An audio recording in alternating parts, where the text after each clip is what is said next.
Welcome back here to Fox and Friends. Well, Republicans are proposing more cuts as President Obama is set to unveil his budget tomorrow. And now the Tea Party is applauding the GOP's efforts. The editor of the brand new Tea Party Review, Dr. Stephen Allen, joining us now with more. Good morning to you, sir.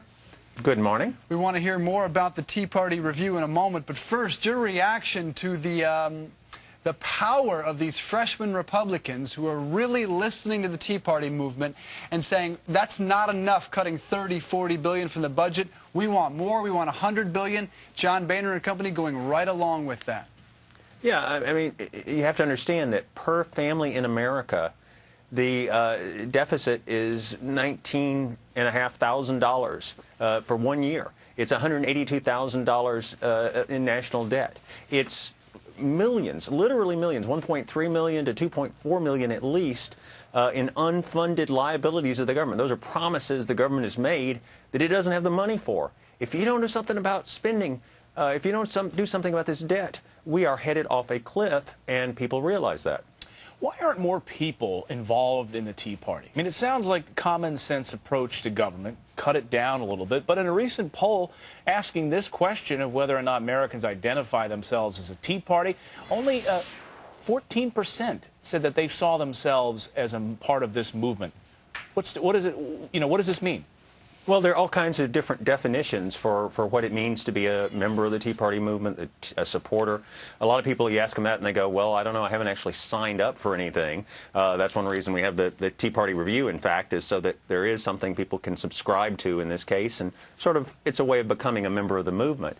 But I've seen polls saying that, for example, that given a choice between the Republicans in Congress, the Democrats in Congress, President Obama, and the Tea Party, 27% of people say they would pick the Tea Party for leadership, and it was 28% for Obama. So I think that's a pretty significant slice of the American people.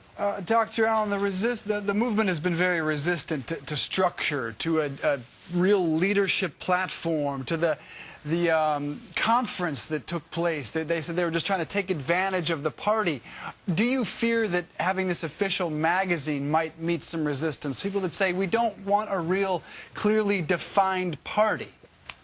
Well, actually, the opposite is true. This magazine is not designed to impose any point of view from the top down. It's from the bottom up, where we are soliciting people's opinions from around this country who are members of the Tea Party movement.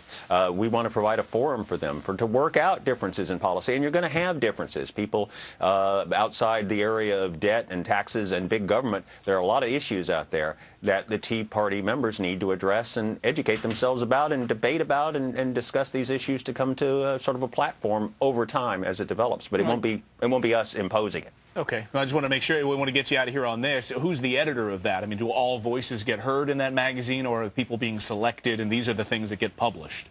Well, it's my job to bring it together and make sure everybody has a fair chance. We're getting people to subscribe to the magazine, teapartyreview.com, by the way, and we want people to express their opinions, send us what they think, and it's my job to make sure everybody thinks they're fairly treated. Well, it debuted at CPAC over the weekend. Dr. Stephen Allen, thanks for being with us this morning. Thanks. Good to be with you. Coming up here on the show.